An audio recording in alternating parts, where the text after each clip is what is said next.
Shalom Uvracha, Shabbat Shalom. Nous sommes maintenant à la veille du Shabbat Chazon, le Shabbat de la vision. Le Shabbat qui est juste avant le 9 Av, le jour qui marque la destruction du Beth Amikdash, du premier Beth Amikdash, du deuxième Beth Amikdash. Le jour qui est ressemblable à celui de Yom Kippour au niveau du jeûne, puisque c'est le jour où on jeûne depuis la veille jusqu'au lendemain soir, comme à l'image de Yom Kippour. Mais ce Shabbat s'appelle Chazon, qui veut dire la vision, parce que la Haftara, elle commence par Chazon Ishaya. C'est la vision de Ishaya, c'est une vision prophétique que Ishaya a eue. Rabbi Levi Yitzhak de Berditchev dit que ce Shabbat, le Shabbat de la vision, chaque juif, peu importe son niveau spirituel, peu importe son niveau, peu importe ce qu'il est, qui il est, chaque juif a la vision du troisième temple. Pendant ce Shabbat-là, il voit, sa Neshama, elle voit, son Nefesh, il voit le troisième temple. Alors il va expliquer, mais à quoi sert bon qu'on voit le troisième temple dans sa conscience alors qu'avec les yeux matériels on ne le voit pas? À quoi sert bon de le faire? Et il donne une raison. Il dit, à quoi la chose ressemble? À un roi qui a un enfant chéri, adoré, et le roi va confectionner pour cet enfant un vêtement, un costume, bien sûr de très grande valeur.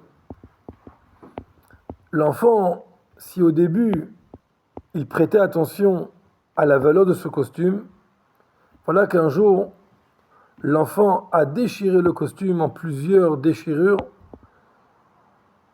ce qui a causé que le roi n'était pas très content. Mais le roi, par son amour pour son fils, il a confectionné un deuxième costume. Mais malheureusement, le fils a déchiré le deuxième costume. Alors pour le troisième costume, le roi l'a fait confectionner, l'a laissé de côté dans une armoire, cachée, et a promis à l'enfant que le jour où l'enfant il se comportera comme il se doit, il recevra ce costume extraordinaire, qui est encore plus beau que le premier costume et que le deuxième costume. La nature humaine veut que lorsqu'on ne voit pas quelque chose pendant longtemps, alors on oublie. Et puis alors on se laisse avoir. Qu'est-ce qu'il fait le roi?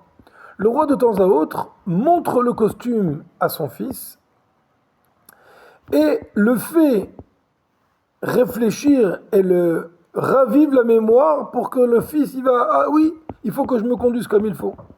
C'est exactement ce qu'il fait le bon Dieu avec nous. Le bon Dieu, il nous a créé le premier Beth Amikdash. Le premier Beth Amikdash qui a duré 410 ans, malheureusement au bout de 410 ans, à cause de nos fautes, il a été détruit. Alors, il nous a confectionné le deuxième costume, le deuxième Beth Amikdash, le deuxième temple, qui a duré 420 ans. Mais malheureusement, à cause de nos fautes, il a été détruit. Alors le bon Dieu, notre Père qui est dans les cieux, a confectionné le troisième costume, le troisième temple. Comme il est écrit dans le verset, Mikdash Hashem Konenu Yadecha, c'est le temple de Dieu, il a été préparé par tes mains. Et il a laissé de côté, il a laissé dans les cieux. Et de temps à autre, une fois par an, le Shabbat Parashat Dvarim, Shabbat Chazon, le Shabbat de la vision, le Shabbat qui est avant Tisha B'Av, le bon Dieu, il montre à chacun d'entre nous le Beth Amikdash. Et ça nous réveille notre âme pour qu'on puisse se comporter comme il se doit, corriger nos fautes afin que le temple nous soit donné et qu'on puisse vivre une vraie Géoula définitive vraiment. Pas comme le premier Beth Amikdash. Le premier Beth Amikdash, aussi beau qu'il était, parce qu'il était parfait dans sa sainteté, mais le premier Beth Amikdash n'était pas après un moment d'exil.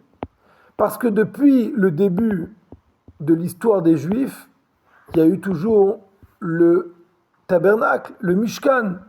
Il y a toujours eu le Mishkan jusqu'au Beth Amikdash. Donc on n'a pas connu réellement d'exil. Alors il est vrai qu'on a eu le Beth Amikdash, mais le Beth Amikdash ne venait pas après un exil. Et donc automatiquement, on n'a pas senti comme il se doit la force du Beth Amikdash. Le second Beth Amikdash, en effet, il venait après un certain temps d'exil, mais le problème c'est qu'il n'était pas parfait. Il manquait 5 éléments essentiels de la manifestation divine dans le deuxième Beth Amikdash. Alors c'était beau, c'était important, il a duré plus longtemps, il était plus grand, plus beau, mais en même temps il manquait des éléments fondamentaux. Le troisième Beth Amikdash, il sera parfait. Et il arrivera après de nombreuses années, des milliers d'années d'exil, et en même temps, il sera parfait avec la manifestation divine la plus élevée. Alors à nous de nous comporter comme il se doit. Prendre et profiter de ce Shabbat, qui est le Shabbat avant Tisha B'Av, dans lequel il va falloir manifester un grand moment de joie, pour montrer qu'il n'y a pas de tristesse pendant Shabbat, pour montrer qu'en vérité, on est confiant à Akadosh Baruch Hu, que c'est sûr et certain, que ce Tisha B'Av même, et avant Tisha B'Av, et bien avant Tisha B'Av, que ce Shabbat même, et même avant ce Shabbat-là, on sera déjà dans le troisième Beth Amikdash, que le Rabbi nous a promis déjà, qu'on a déjà réparé le pourquoi nous sommes en exil. Aujourd'hui, nous devons nous comporter comme des Juifs de Géoula pour nous préparer à vivre la Géoula, pour nous préparer à vivre dans ce troisième Beth Amikdash. Et il est sûr et certain, sans l'ombre d'un doute, que si Dieu veut, nous serons dans le troisième Beth Amikdash avec le Rabbi à notre tête, sur le toit du Beth Amikdash qui va proclamer: est arrivé le moment de votre délivrance, et nous proclamerons devant lui: Yechi Adonenu Morenu Verabenu, Melech HaMashiach Leolam Ved.